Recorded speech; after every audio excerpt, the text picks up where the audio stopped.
Hey everyone, welcome back to my channel. This is Heidi from My Reading Life, and I'm here today to start my Shorty in September reading vlog. So this will be episode 1 of my Shorty in September reading vlogs. Hopefully there will be more than one in this series of vlogs where I talk about the short books that I'm reading in the month of September. So Shorty September, as we all know, is a month-long reading event hosted by Sean and Bert at Story Time and ably assisted by Heather at Soggy Expat Book Nerd. I will link all of their channels down below so that you can go check them out because they not only host this event, they produce excellent content on their own booktube channels about it. So I have completed my first short book for the month, and that is, I will say also, it is September 2nd, so day 2 of the month, and I have finished one book, so I'm feeling pretty good about that.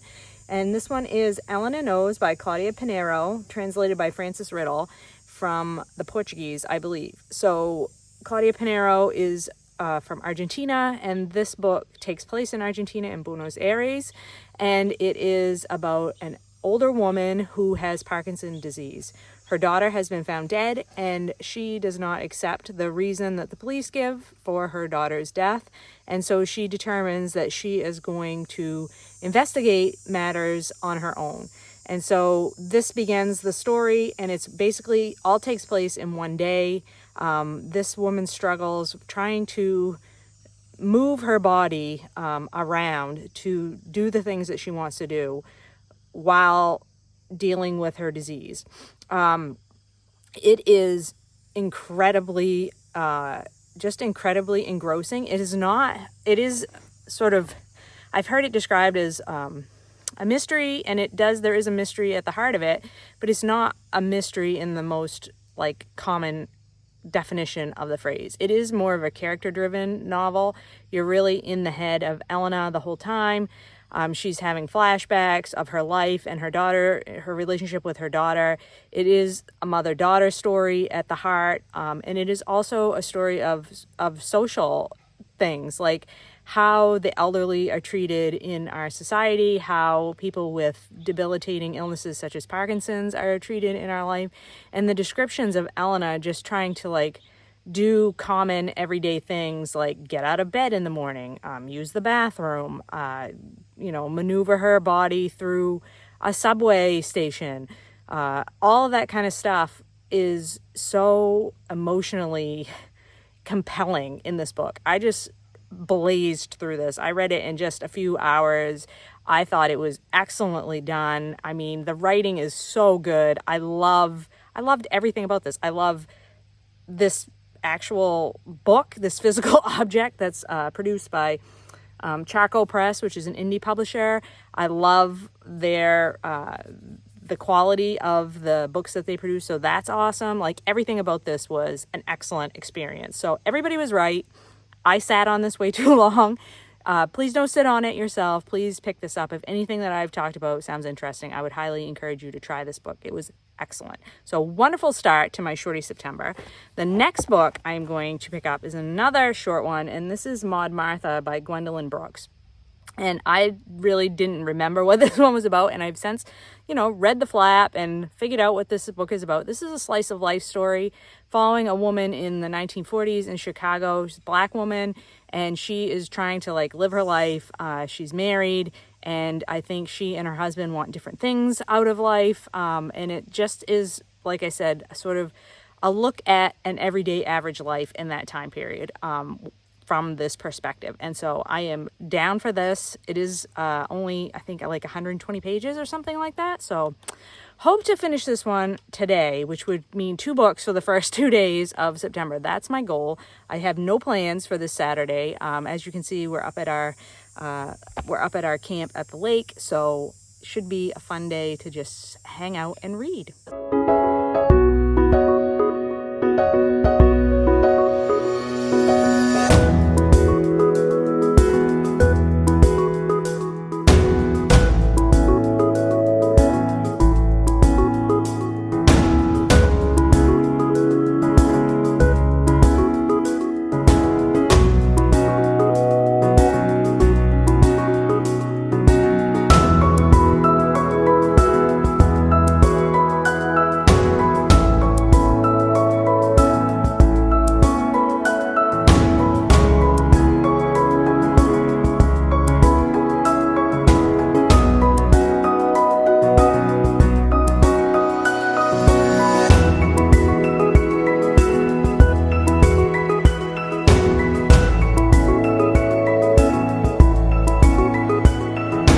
I'm back. It's still September 2nd, and I finished Maud Martha by Gwendolyn Brooks. So this was another really great experience for reading. This is a book that takes place in, I would say, the 1940s. Yeah, it's like 1930s, 1940s in Chicago. It's all about one woman, Maud Martha, who is, it talks about her childhood and then her life as a young wife and mother. And it was originally published in 1953, and it's so interesting. It's slice of life, so it's just her regular mundane life, but it's written in a very poetical, I would say, type style. Each chapter is a little vignette, a little story of her life, and the language is so beautiful. Like at one point she describes, I think it's in the very first chapter, she describes dandelions as yellow jewels set in the green dress of the lawn or the green dress of the garden or something. And it was just so evocative of dandelions and celebrating the ordinariness of a dandelion as a beautiful object to enjoy, and how there is beauty in the everyday, which is great.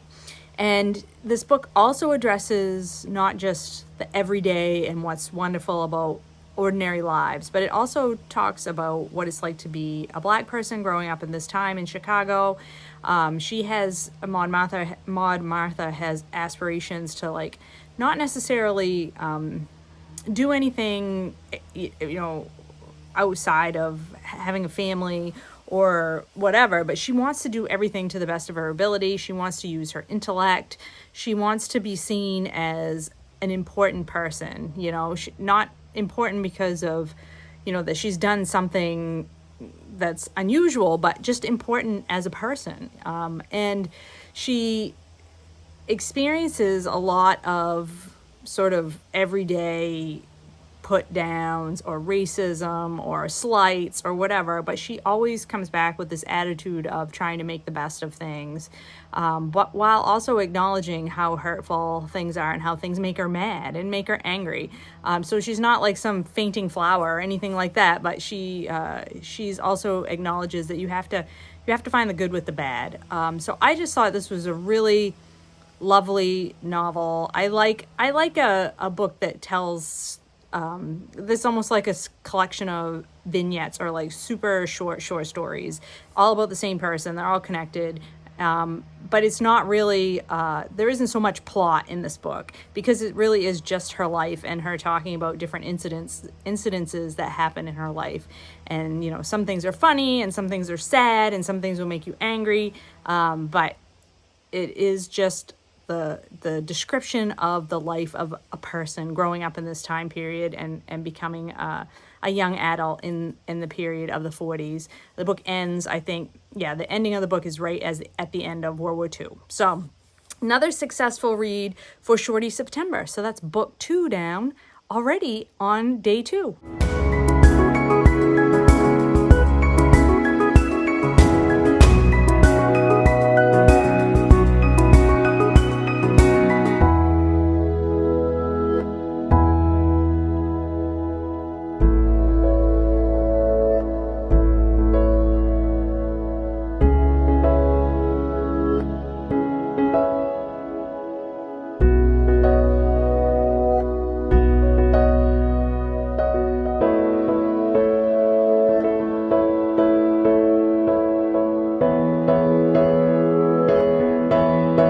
Hello, it is Monday, September 4th, Labor Day. Happy Labor Day to those of you in the U.S. who are celebrating. And I have finished 2 more books. One I finished yesterday, but we had our annual Labor Day picnic, barbecue, whatever, and that pretty much took up all day.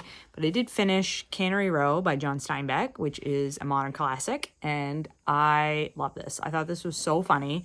It is the story of this town on the coast of California, Monterey, and it's basically just like snapshots of all the characters that live in this town. There's this man called Doc, who is not a doctor. He is actually a marine biologist, and he collects specimen from the intertidal and the, from the ocean to send to like schools and universities to use in their laboratory, in their lessons in the labs and things like that.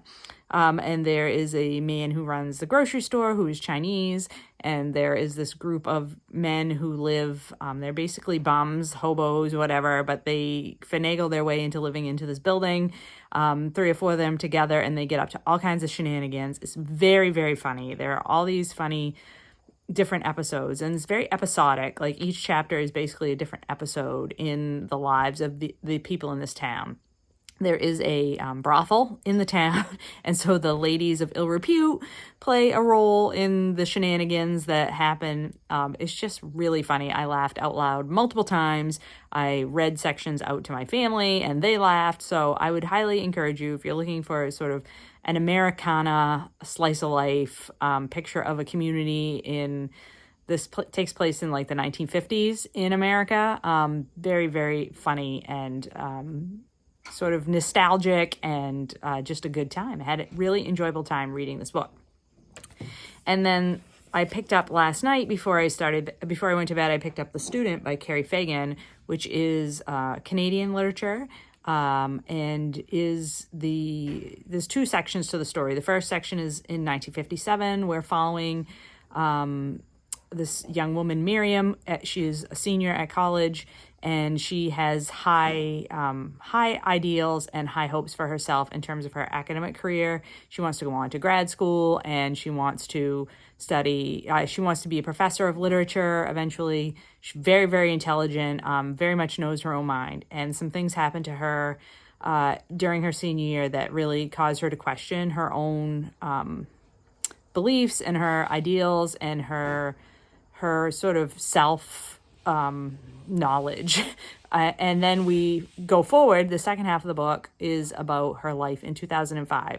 She is, an older lady. She is a grandmother and a mother, and we're following her on the day of her son's wedding. And it is so good. It is so good. I only read the first 50 pages before I went to bed, and then I had insomnia last night, and so I was up for quite a while in the middle of the night, and I finished this book, and it made me cry. I loved it. I loved Miriam as a character. She is not an easy person to like. She is definitely has edges, and she is not here to be, like in some ways she is your quintessential good girl, but in other ways she is not. And she meets with a lot of sexism and resistance. I will say also that she is Jewish, and she, is within a Jewish community, but the majority of the barriers that she faces is because she's a woman. So if you like feminist novels, if you are interested in women who are trying to break into their careers, if you're interested in sort of what young women have to deal with when they are growing up, and then as they become, like older women, this hits home. This is so good and so powerful and really packs a punch for its short length. I would highly, highly recommend it. I would say so far this is my favorite book of the bunch that I've read. So very, very good. And I'm so pleased that I finally picked this one up off the TBR. Sean's been promoting this book for so long, and it took me so long to get to it. And I feel bad that it has, because it was fabulous. So today I will be, I think I'm going to pick up, I have not yet picked up my shorty for today, but I have to read a chapter in a book that I'm buddy reading, which is not a short book, and that is The Sum of Us, What Racism Costs Everyone and How We Can Prosper Together by Heather McGee. And I am buddy reading this with Patrice Jones and Rachel, either one of them have YouTube channels yet. Patrice is thinking about it. We want you to join us, Patrice. But they are commenters and very excellent buddy readers, and I really enjoy reading nonfiction with both of them. We have wonderful discussions. And so we've had our first check-in on the introduction in chapter 1, and I am going to read chapter 2 today. And so that's my goal for this book today, and then I will be picking up my 5th shorty for the month.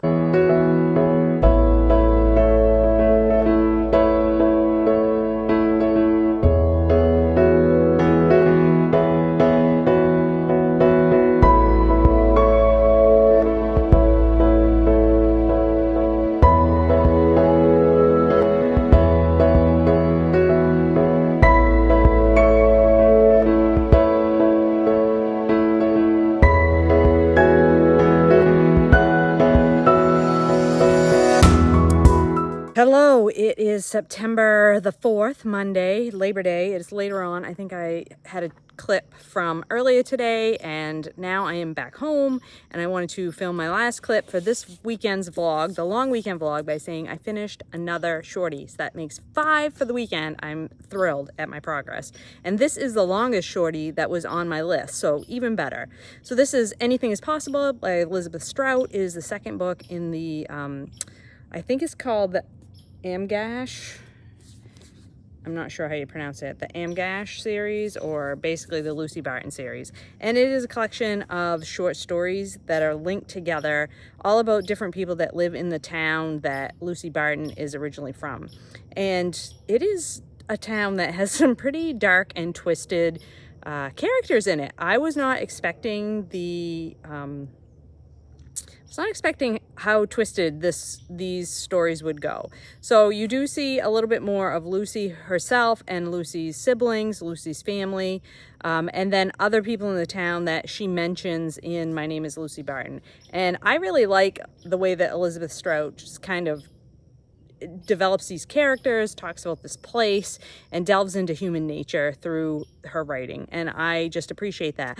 This isn't my favorite thing that she's written by any stretch of the imagination. Olive Kittredge is my favorite book by Elizabeth Strout. I love it so much, but this was very entertaining and very surprising in places, and I think says a lot about what goes on behind closed doors in homes and in families that you may see every day in your town, and you may assume that that family or those people are doing things in a certain way, and you may be wrong. So it was kind of shocking in some places. So very entertaining read this afternoon. Certainly glad to have this one off the list. Like I said, the longest one on my shorty list. So let's see if I can hold up my stack here of the 5 books that I finished for the weekend. And I am really excited by how well this is starting out for the month of September. I by no means plan to read a book a day for the rest of this month. I know I go back to work tomorrow, so you know that that's out the window. But I'm going to have fun seeing how many I can get through in the course of the month, and how low I can whittle down my physical TBR in the process. So stay with me. I will come back with another vlog in maybe another week or so, and you can see how far I've gotten at that point. I hope everyone's doing well and finding some great books to read. I will talk to you later.